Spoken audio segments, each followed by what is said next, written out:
All right, everybody, welcome to season 2 of the podcast, The Details, with myself and the great Adam Frower.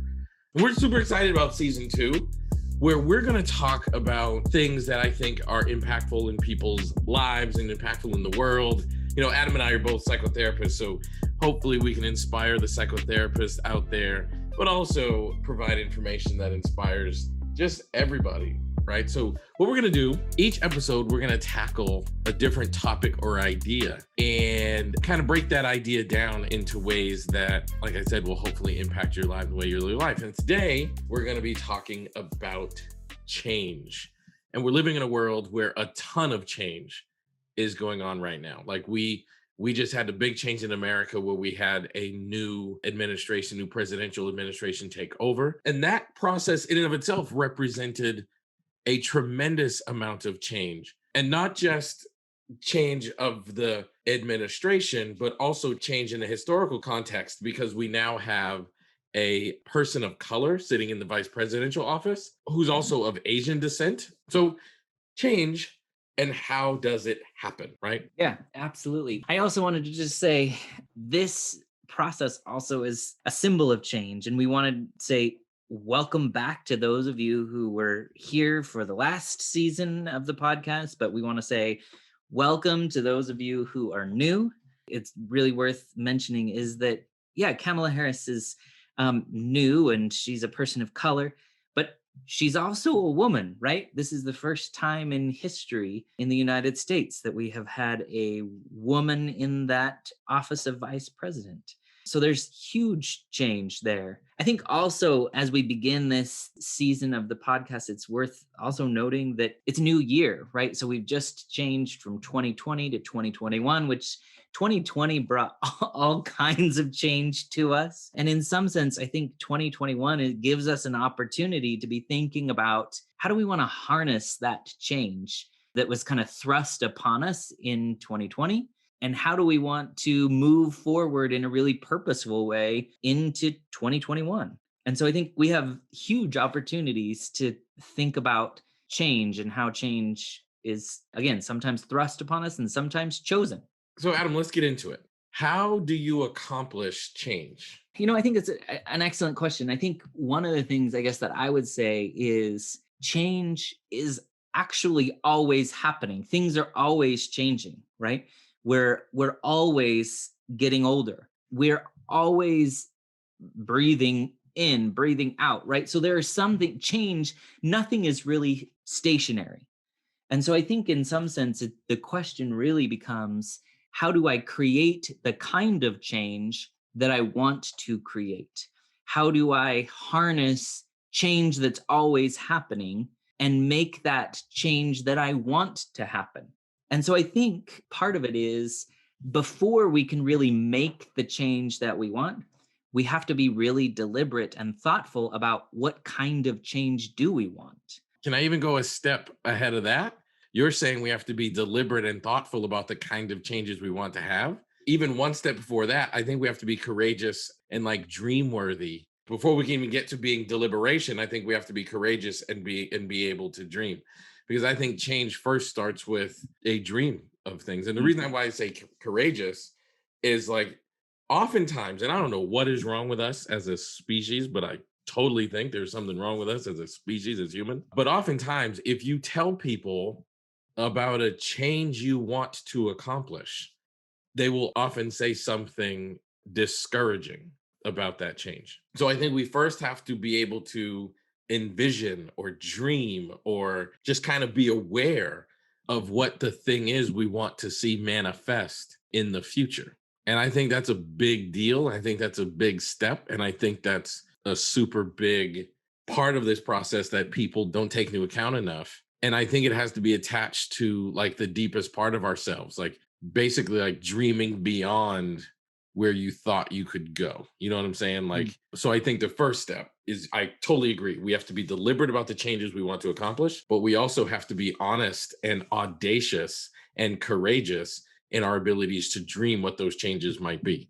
I love that word dream as well. I think oftentimes in our work as psychotherapists, we talk about finding the superhero in people and talking to the superhero in people. And I think oftentimes the superhero gets overlooked because when we think about those dreams, we're too scared or we think maybe it's impossible. And so we take what's possible from that superhero and we talk ourselves out of it. And so I think you're right. I think the first step really is about dreaming and embracing the superhero inside of us and saying, I really can accomplish whatever it is that I can dream. And I do think it takes courage and it is audacious. When we capture that vision of who we really are, that is really what's going to push us into the direction of, so then how do I take really deliberate steps in order to move toward that dream? And so I think you're right. I think it's catching the vision of who we are, then dreaming big. We recently did an event where we called it purpose. That purpose has two meanings, right? And I think dreaming in some sense helps us to identify, what is my purpose? What am I capable of accomplishing? What should I be accomplishing? How can I live within my purpose? And so I think on the one hand, purpose is connected to dreaming. But then I think when you get to that being deliberate part of how do I take steps to move toward that purpose, then that's where I live purposefully, right? I'm deliberate about saying, how do I achieve that dream? And so I think in some sense, really what we're getting at is when we live in our purpose and we live purposefully, we harness change. I love that. But there's something else I want to add too, right? So if the conversation is like, how do we accomplish change? I think one of the keyest ingredients to accomplishing change is surrounding yourself with people Mm. who believe in the version of you that you're becoming. And I want to be clear about that. Like, I'm not even talking about people who believe in you right now, but they believe in the version of you that you're becoming. And I'm going to use two examples to say this. You have to surround yourself with people who see something in you that you might not even be able to see in yourself. So here's an example. When I was in graduate school, what I really wanted was to be the best psychotherapist I could be. I didn't really have, as embarrassing as this is to admit now, 15 years later, but at the time, I didn't have any like goals or anything. I just wanted to be the best psychotherapist I could be. Like, I wasn't thinking about a private practice or books or lectures or any of that stuff. I just want to be the best psychotherapist I could be. And I believed the rest of it would take care of itself. So I did what everybody else did. I looked for a secure job. I got my master's degree and I started working at this agency. And I had some struggles doing solution focused therapy, which is what I ultimately wanted to be doing. I associated solution focused brief therapy with being connected to me being the best psychotherapist I could be. I was working at this agency. They didn't love solution focused work. They were at the time, they were huge proponents of CBT, blah, blah, blah, whatever. But fast forward, I decided to leave that agency and I tell everybody I'm going to go into private practice. And almost everyone I told that to told me it was impossible. I had a university professor tell me that if I don't put my office in a Black area, that no one would come to see me. And I was like, why? And they said, because research says clients want a therapist who looks like them, which was kind of freaky because at the time when this professor was telling me that, I had just signed a lease in a very not Black area. So I was just like, holy cow, like I'm going to fail. Like, this professor, and why wouldn't I trust the professor, was telling me that I was going to fail and was giving me the logic for why they thought it. But I proceeded anyway, thank goodness, and was able to build a very large, successful private practice. But then I met a guy named Bill O'Hanlon, who's now a good friend of mine. And Bill, we met professionally just through connections, really. I knew somebody that he knew. He told me that he thought I was a good lecturer. And he said, you should have a career in lecturing. And he offered to mentor me as a lecturer. And I remember thinking, you're crazy. In order for me to have a career as a lecturer, I have to be able to make enough money speaking to justify not being in my office seeing clients, which at the time I couldn't see that as true. But Bill believed in the version of me years in the future. You know what I mean? Like, it wasn't like he was saying, I believe in you now. He was saying, like, I believe in you in the version of you that you are becoming. And in a couple of years, that's exactly what happened. Like, in fact, my private practice these days is quite small because I spend so much of my time teaching solution focused therapy. Surround yourself with people who just believe in what you're becoming. And connected to that, be really intentional about listening to the voices that confirm your dreams Because no matter how many people you surround yourself with that believe how awesome you are, there's still going to be people who think you're a dope, and they're going to be quite happy to tell you that they don't think that you can achieve whatever it is you're dreaming of. But you have to like train your brain, to discipline your brain to allow the people who confirm your dreams to be more impactful than the people who doubt them. Yeah, I love that. I think that's beautiful. It's interesting because it reminded me of a couple when I was in graduate school and I was just learning to do therapy. I had a couple who came to me for couples therapy. And one of the things they said is, we want to work on our relationship. We want our relationship to be better. And they said, but we're really struggling because when we met each other at a bar and we were both drunk and we were both high. And we really liked being drunk and we really liked being high. And so we would spend a lot of time together and we would use a lot of substances. And we really found that we liked being around each other. Well, then as time went by, we kept doing that, but then we got married. And then all of a sudden we had two children and we thought to ourselves, we probably shouldn't be drinking and getting high all the time as parents of two small children. And so they decided to stop using substances. And then they came to therapy and they said, since we've made this decision, we don't know what to do. The only thing that we know how to do is drink or use drugs. And that's how we find our entertainment. And so we need help to figure out how can we save this relationship, because as we get sober, the relationship gets worse. And much of the time that we spent doing therapy was exactly that, of saying, who do you see yourselves being? And who do you see your partner being? And one of the things that was fascinating about that experience is they both spent a lot of time talking about how great the other person was at being a parent. And so then it made our job easy to say, and if you started using those qualities that make you such good parents to be good partners to each other, especially when you're sober, what would be different? And it was interesting because as they described themselves differently, they could all of a sudden come up with ideas, and they could say, well, we could do this differently, or you're really good at this. So what if what if you brought that into the relationship? And before long, they both were saying, we're just inviting each other into what we liked to do before we got drunk or before we got high. So she liked to run. And so they started running together. And he liked playing video games. And so she started playing video games with him. And that then led to, now we have similar interests, but what do we want this relationship to be like? And they were very then deliberate. It was really fascinating to watch them, because then they were very deliberate about saying, we want to be this kind of parents. And they started putting boundaries, and they said, we need to cut out people from our lives who are from the bar that we usually hang out with, because they're going to bring things into our lives that we don't want here. And so as soon as we started having those conversations about what do they see themselves as, they really started lifting each other up. I think you're right on. I think that we have to surround ourselves with people who are willing to see us as our potential, not as we currently are. I think that's huge. Yeah, I think that's you too.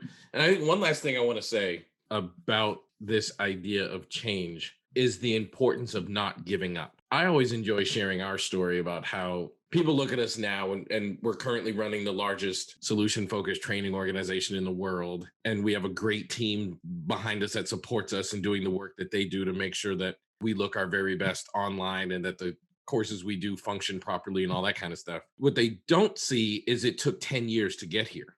And it took 10 years of like failing forward. And it took 10 years of really pushing until it worked. And I think if any point we had quit, we would have missed out on where we are now. And that would be the greatest tragedy of all time. Before Kanye West went crazy, he talked about his ascension, his growth. And he said it was as if he was like pushing on a wall, pushing on a wall, pushing on a wall, pushing on a wall, until one day the wall started moving. And he said one of the tricks to being successful is to just keep pushing on the wall. And I almost every story of success that I've ever seen required a healthy dose of persistence and a healthy dose of that like never quit mentality. I do this work because I love it. I do this work with you, Adam, because I love you. And working with you is one of the most fun things I've ever done. So, because of that, it provides the fuel and ability to not give up because I'm doing it because I enjoy it, not necessarily because I'm looking for an ultimate payoff. And the ultimate payoff is the reward for not giving up. Hmm. So I would say all of you out there listening who are thinking about changes you want to make in your life, maybe it's you want to lose weight, you want to save money, you want to buy that house, you want to buy that car. Every success story that I can think of requires a healthy dose of not giving up. We were talking about this not too long ago, but I think you kind of alluded to where we are now is, now 11 years in the making. One of the things that we have talked about is during that time, during those 11 years, there have been times where it's been tough, right? It's been hard and we've had to, scrimp and save and all of those kinds of things. And one of the things that you said to me not long ago is you said, if I had known how hard it was for you during those 11 years, I think I would have been tempted to call you and say, we got to stop this because I don't want to be the cause of your hurt or your suffering. And I think sometimes people who we think have our best interest at heart, they would try to step in and they would try to stop us. And they would say, you got to do things that are easy. And I think one of the things that we also have to capture in it's hard and there's struggle and there's all of that. But we also have to be so sure that even if people who from a very loving place say, that's too much, just give up, that we know what we're doing and why we're doing it so clearly that we say, no, I'm going to keep doing it. I'm going to keep pushing through because I know this is my thing. And since that time, right, where we've had that conversation and you said, I would have told you to stop. I think we both realized you wouldn't really have told me to stop, but you would have worked because you were so invested in this too. You would have worked even harder. You would have pushed even more to make it a reality because it's important to you. I think that's really what I would say is when you help people around you to realize you're living in your purpose and you're harnessing everything you've got to create the change that you want, that people who are on your team, they're going to then work even harder to make that dream become a reality. And I can't help but think this makes me think of your wife, actually. This gets to what I mean when I say surround yourself with people who believe in the power of your dream. Because your wife, who I think is one of the most remarkable, strong people I've ever met in my life, she never advocated, even though it was hard. And those of you listening, it was very hard financially. There was lots of sleepless financial nights in that, 9 or 10 years building up to where we are today. And Adam's wife believed in the power of his dream so much that she never asked him to stop or quit, even though it was having a negative impact on her life. In fact, she did the exact opposite and advocated for more Elliott time. You know what I mean? Like advocated for more collaboration between the two of us, even though it was hard. What makes her do that, again, she's one of the strongest human beings I've ever known, is she was advocating for like more of Adam having his dream, even though it meant more difficulty. And I've never asked her this, but I imagine if she was sitting right here and I said, do you regret that? I imagine she'd say, no, I don't regret it at all. I know for sure she would say no. Over the course of time, she would say, there's something different about you when you're working with Elliot. There is a pure joy. And she knew me enough and loves me enough to say, I want you to have joy. So even if it's hard, even if it's a tough journey, I don't think she could have guessed where this has ended up. But she loved me and cared about me enough that she wanted me to have joy. And so even if that made things a little more difficult, she was willing to deal with difficult because it made me happy. So I hope what you guys hear in there is like, I would love to talk about the things that Adam and I have accomplished and the changes we've manifested in each other's lives and tell you how profound those changes are, because they are quite profound. But I can't tell you that without telling you it required us dreaming, and it required us having people around us who believed in the power of our dream. It required us to be courageous, and it required us to work together. But it's the most brilliant journey. It's the best part of my life. And to be honest with you, I would have said that in the middle of the change. We never really talked about how hard it was, actually. No. We just talked about the dream. So maybe that's the last thing I'll say, is spend more time talking about the dream than you do the struggle, because that's actually what kept us going. Like, it was literally like, oh, Adam, one day when, da da da, that kind of thing. It wasn't like, hey, tell me about how hard you're working to like make ends meet, or hey, tell me how you're not sleeping. Like, we never talked about that stuff. We just talked about how awesome it would be, and we enjoyed the journey. Like, we talked about how awesome it was while it was happening. So just be careful with your language as you start focusing on change, because change is hard and your language will guide your perception. Just be really careful and deliberate with the language you use. Yeah, I think that's what I would say is change is inevitable. Like I mentioned right at the beginning, change is always happening. And so when you do what you're mentioning, when you're careful with your language, when you're careful with your perception, then you get to choose the change and how the change plays out in your life. And so I think the last thing that I would say is choose change deliberately. Choose to make change a positive thing in your life, because change is coming whether you want it or not. So you might as well get the change you want. You know what?